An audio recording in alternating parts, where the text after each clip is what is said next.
எல்லாருக்கும் வணக்கம். Welcome to Ranipet சமையல். இன்றைக்கி நம்ம ஒரு சூப்பரான எக் கிரேவி எப்படி செய்யுதுன்னு பார்க்கலாங்க. ரொம்ப சிம்பிளாகவும் ரொம்ப ஈஸியாகவும் செஞ்சிடலாம். ரொம்ப டேஸ்ட்டாக இருக்கும். அந்த கிரேவி இட்லி, சாதம், ஆப்பத்தோடலாம் ரொம்ப சூப்பராக இருக்கும். இந்த கிரேவியை எப்படி செய்யுதுன்னு பார்க்கலாம் வாங்க. முதல்ல நான் 6 முட்டையை நல்லா வேக வச்சு தோல் எடுத்து வச்சுருக்கேன். இந்த மாதிரி ஒரு டூத் பிக்கை வச்சு நல்லா ஓட்டை போட்டுடலாம். அப்போ மசாலா உங்களுக்கு முட்டைக்குள்ளே நல்லா இறங்கிடும்.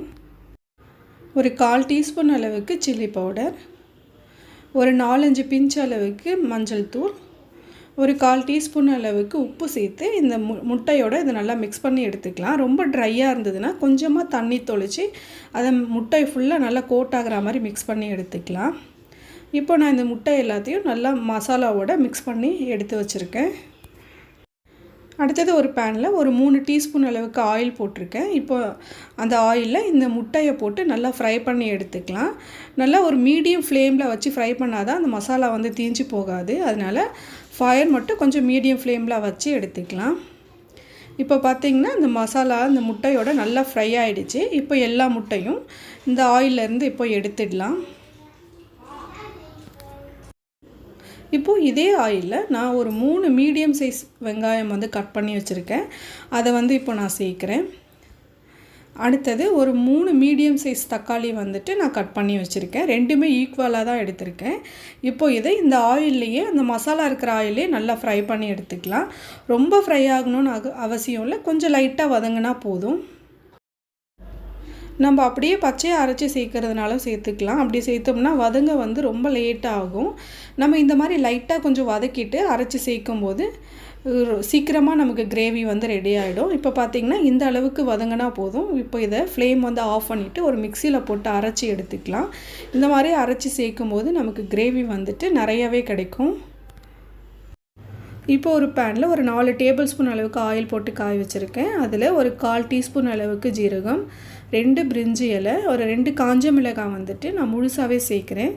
இப்போ இதை இந்த ஆயிலில் நல்லா ஃப்ரை பண்ணி எடுத்துக்கலாம். ஜீரகம்லாம் நல்லா பொரியிற வரைக்கும். இப்போ இந்த மசாலாலாம் கொஞ்சம் நல்லா வறுந்துடுச்சு. இப்போது பொடியாக நறுக்கின ஒரு பெரிய சைஸ் வெங்காயம் இப்போ நான் இதோட சேர்க்குறேன்.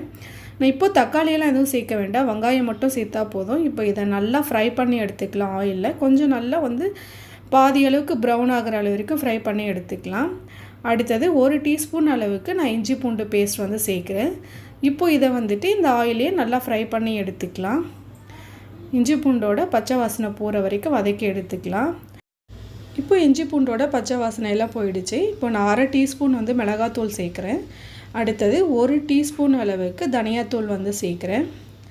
அடுத்தது 1/2 டீஸ்பூன் கரம் மசாலா, ஒரு 1/4 டீஸ்பூன் அளவுக்கு மஞ்சள் தூள் நான் இப்போது சேர்க்குறேன். இப்போ இது எல்லாத்தையும் இந்த ஆயிலையே நல்லா ஃப்ரை பண்ணி எடுத்துக்கலாம். அந்த மசாலாலாம் அந்த ஆயிலில் நல்லா ஃப்ரை ஆகிடுச்சுன்னா ஃப்ளேவர் ரொம்ப நல்லாயிருக்கும். இப்போ மசாலா நல்லா வறுந்துடுச்சு. இப்போ நம்ம அரைச்சி வச்ச அந்த வெங்காயம் தக்காளி பேஸ்ட் இருக்கு இல்லைங்களா, அதை இப்போ சேர்த்துடலாம். இப்போ ஃப்ளேம் கொஞ்சம் மீடியமாக வச்சுக்கிட்டோம்னா தான் நமக்கு தீஞ்சு போகாமல் இருக்கும். இப்போ இந்த பேஸ்ட் அந்த மசாலாவோட நல்லா மிக்ஸ் ஆகிற வரைக்கும் கொஞ்சம் நேரம் நல்லா வதக்கி எடுத்துக்கலாம். அடுத்தது இந்த கிரேவிக்கு தேவையான உப்பு நான் இப்போ சேர்க்குறேன். நம்ம முட்டை ஃப்ரை பண்ணும் போதே கொஞ்சம் உப்பு மிளகாத்தூள்லாம் சேர்த்துருக்கோம். அதையும் கொஞ்சம் ஞாபகத்தில் வச்சு நம்ம சேர்த்துக்கணும்.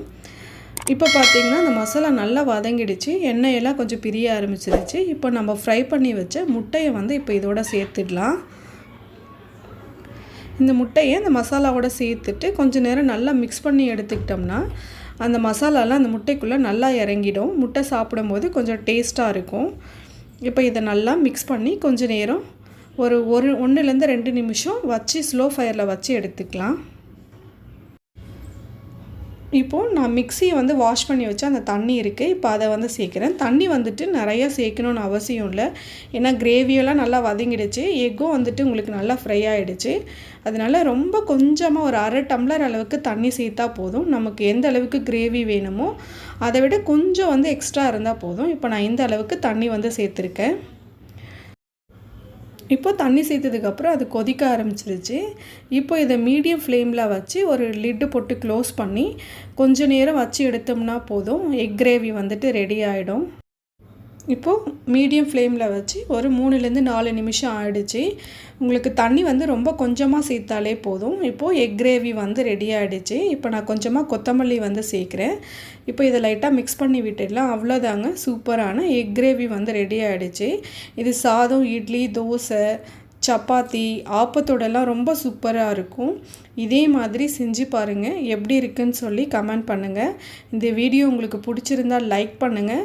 மறக்காமல் எங்கள் சேனலுக்கு சப்ஸ்கிரைப் பண்ணுங்கள். பக்கத்தில் இருக்கிற பெல் ஐக்கானை கிளிக் பண்ணிட்டீங்கன்னா நாங்கள் வீடியோ போட்ட உடனே உங்களுக்கு நோட்டிஃபிகேஷன் வரும். தேங்க்யூ.